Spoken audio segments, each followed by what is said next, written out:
Estamos de volta com o Band Gourmet, já está ali gratinando as minhas trouxinhas e agora a gente vai para a próxima receita, que é a receita do doce, a torta. Vai lá, cadê? Tem ela aí? A receita da torta. Aê, torta de maçã e café e banana, tá? 200 gramas de biscoito maisena, meia xícara de nozes, 100 gramas de manteiga, 500 gramas de chantilly, 2 colheres de sopa de açúcar, uma lata de leite condensado cozido, 5 bananas, uma maçã, 3 colheres de creme de leite fresco, raspas de limão, uma dose de café só. Vamos começar com o seguinte, vou começar fazendo o recheio, pode ser? Recheio.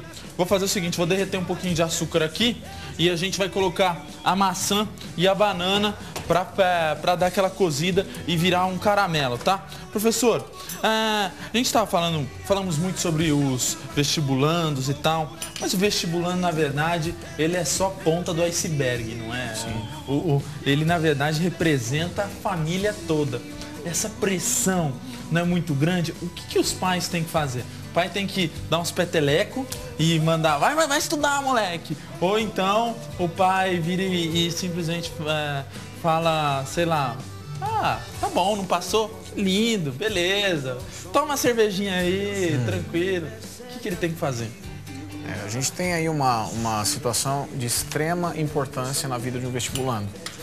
Como você mesmo falou, não é o extremo de um iceberg. É uma série de coisas, não é, que estão aí as redondezas, não é, da vida de um estudante. Família, a própria escola, não é, esse ambiente familiar e escolar deve ser o mais saudável possível.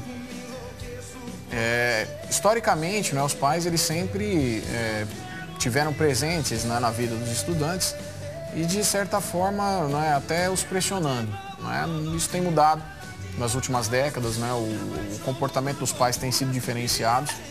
O que a gente tem que buscar, Gabriel, é um meio termo, né? A gente tem que ter um acompanhamento dos pais, que é fundamental, na rotina, na vida escolar dos alunos, né? Uma preocupação, né, com o futuro dos seus filhos, né? E associado aí à escola, né, oferecermos condições, né, para que esse aluno se sinta confortável, para que esse aluno se sinta bem, que ele não se sinta pressionado nem pela instituição em que ele estude, e muito menos pela própria família.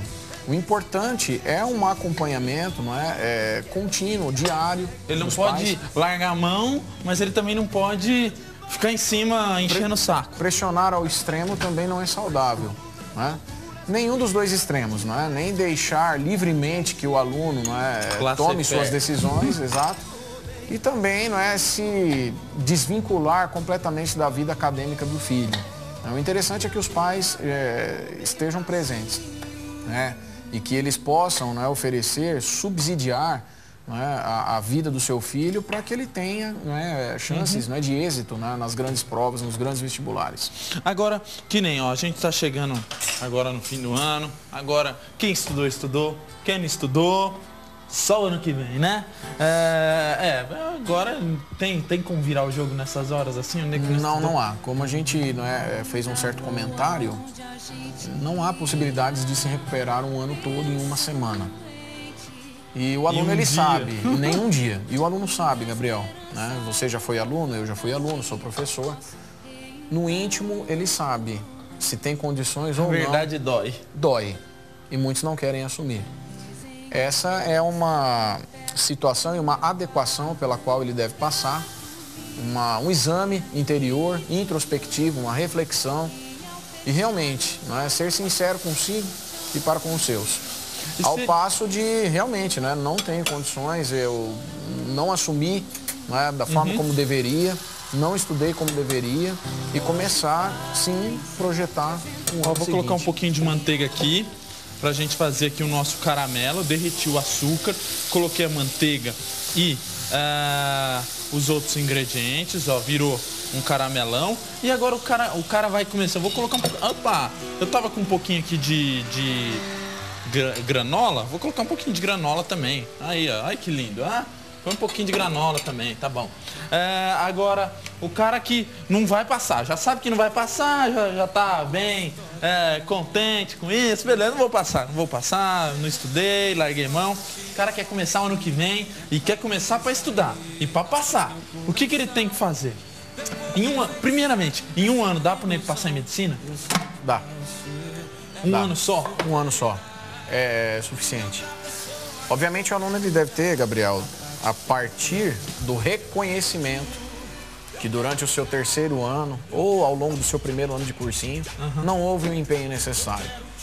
Então, como você mesmo frisou, a verdade dói. Ele vai ter que reconhecer que ele não apertou o pé na hora devida, o tempo foi passando, e ele simplesmente se deixou levar pelo tempo. Não se dedicou da maneira... Não se dedicou da maneira adequada.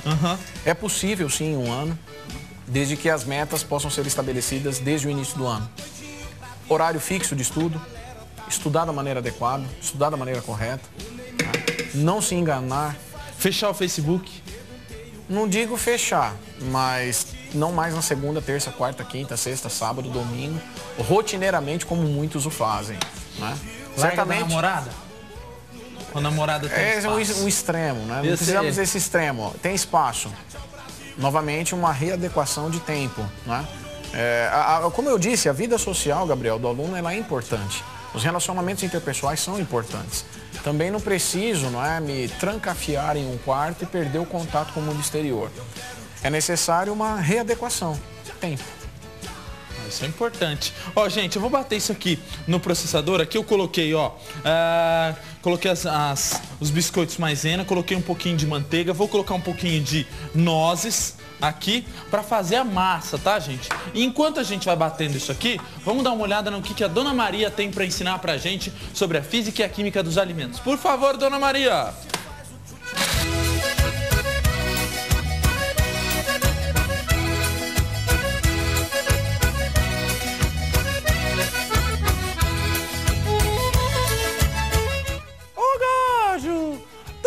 Por que o pão cresce?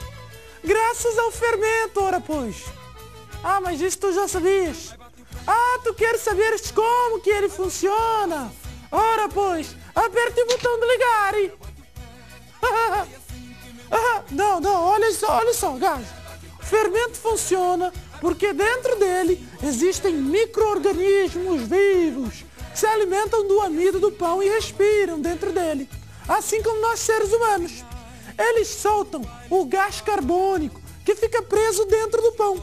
Isto porque dentro do pão, que geralmente é feito de farinha de trigo, tem uma proteína que se chama glúten.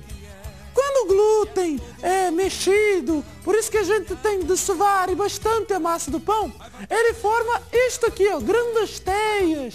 E estas teias prendem o gás carbônico e fazem com que ele não saia do pão. E o pão cresça e fica bem bonito. Mas tem alguns cuidadinhos para que seu pão não fique embatumado. O primeiro deles é que se o fermento entrar em contato com gordura, com excesso de sal ou então com excesso de açúcar, ele ficará bem fraquinho e o seu pão não irá crescer. Vá cuidar da padaria, Manuel, e anote muito bem essas dicas que eu dei, porque ultimamente não é só o seu pão que não tem crescido muito, viu? Apaixonado, ai bate o pé, bate o pé, bate o pé. Ai bate o pé, faça assim como eu. Ai bate o pé, bate o pé, bate o pé. Foi assim que meu amor me prendeu. Olha só, gente, como que fica a massa. A massa ela fica com uma textura modelável. Agora a gente vai colocar num refratário para modelar, Modelável, modelar, tá? Não façam esses erros aí no vestibular, tá? Eu vou colocar aqui um pouquinho dessa massa e vou apertá-la aqui na parte de baixo do refratário para modelar aqui a minha massinha. E eu já tenho o recheio de banana que tá ali, produzidinho, como eu já fiz aqui, Olha aí que bonitinho que ele tá. Mostra aqui. Aí, na panela, bonitão, ajeitadinho e tal, tá? E aí, você vai fazer o seguinte. A gente vai preparar agora o recheio de café com doce de leite. É só misturar o café com doce de leite, com creme de leite e, por último, o chantilly para dar o toque final. Professor, então a gente está falando sobre aquele aluno que largou mão e que não está muito... largou mão, né? Chegou viu que não vai dar esse ano para passar. Você falou que em um ano só a pessoa consegue E aquelas pessoas que têm dificuldades? Porque tem pessoas que têm algumas dificuldades a mais, né? Algumas pessoas que não conseguem entender. Aí o que eu vi, assim, no cursinho é o seguinte: tem pessoas que não conseguem ver, aprender muito matemática. Matemática e física, principalmente. Matemática e física. Ano que vem eu vou estudar tudo, menos matemática e física. Matemática e física não entra. Minha cabeça não foi feita para isso. Existe isso e as pessoas conseguem passar largando matemática e física? Não, isso já é um primeiro erro que o aluno comete, né? Ao estabelecer uma, duas ou três áreas do conhecimento que já tem ali, né, um certo grau de dificuldade implícito. É preconceito, não é? E a partir do momento que o aluno agora diz que não vai se dedicar, não vai estudar porque tem uma dificuldade prévia, esse aluno ele já começa... Começou errado. Começa com o pé esquerdo, vamos dizer assim, né? O aluno ele tem que justamente fazer o contrário, ter uma dedicação maior de tempo a essas áreas em que ele apresente aí dificuldades maiores. Existe como uma pessoa passar em um grande vestibular, coloquei um pouquinho de creme de leite, um pouquinho de café junto com o doce de leite condensado cozido aqui. Existe como um aluno passar em um grande vestibular largando mão de física, química? É impossível. É impossível, Gabriel. O aluno ele deve ter um acervo, né, de conhecimento, de conceitos, né, vasto em todas as áreas, para encarar, né, um vestibular de grande porte como o que amanhã aí o pessoal vai enfrentar, a FUVEST.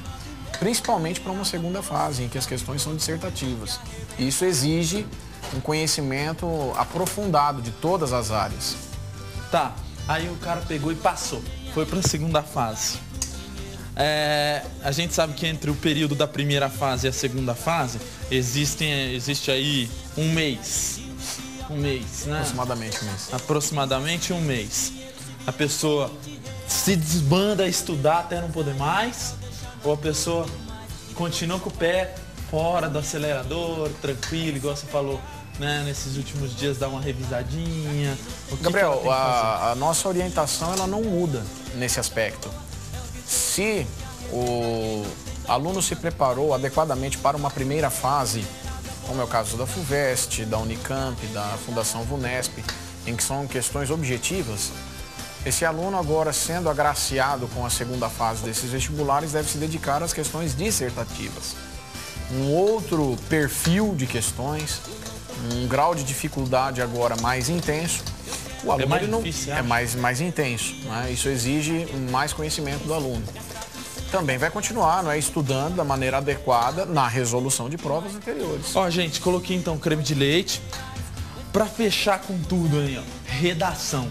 Redação a gente sabe que vale pra caramba hoje, né? Tira e põe nele dentro da faculdade. Quais os cuidados que você dá aí de conselho para as pessoas que estão em casa assistindo a gente, que está desesperada para ter uma boa redação?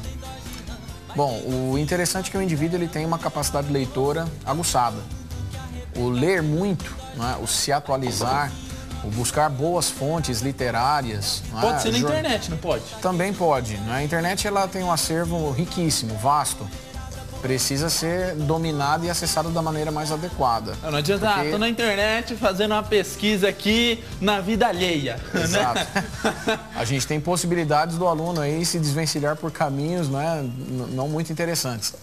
Mas a capacidade leitora do aluno, o acervo, né, linguístico é extremamente fundamental, é extremamente importante para que ele tenha condições, né, para desenvolver uma boa redação, né, acompanhar, né, os assuntos mais vigentes, não só no Brasil, mas no mundo.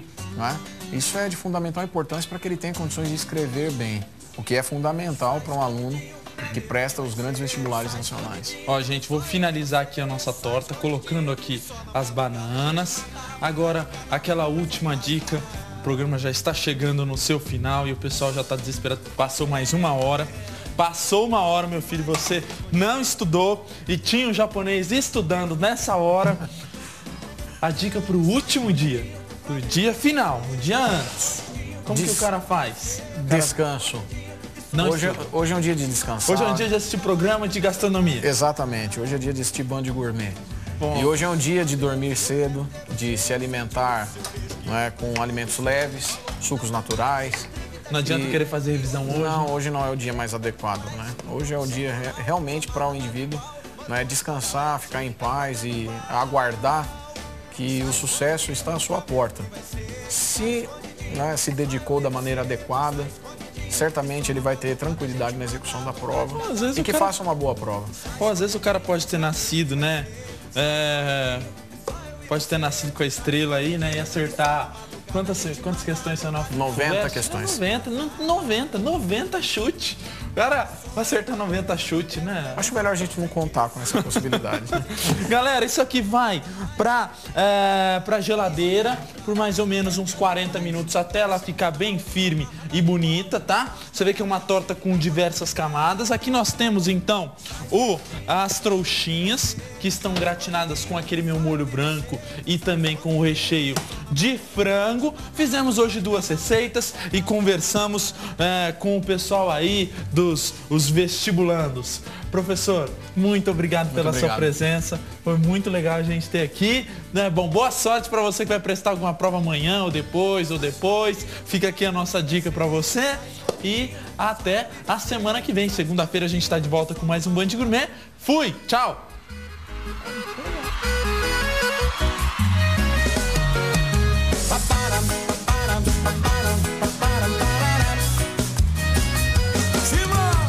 Ela tá se achando a poderosa e acha que apavora. Na boa, se toca, não vem botar pressão. E o esquema é diferente, sou daquele jeito. Não peço arrego pra você, nem vou dar mole, não bandida. Já levantei a sua ficha toda, bicho. É B.O., você cheira a confusão. Problema pra mim, eu tento fugir, não tem como escapar. Você é pura tentação, me diz, não tem como te evitar. Sou do mesmo jeitinho bandida, você tira toda...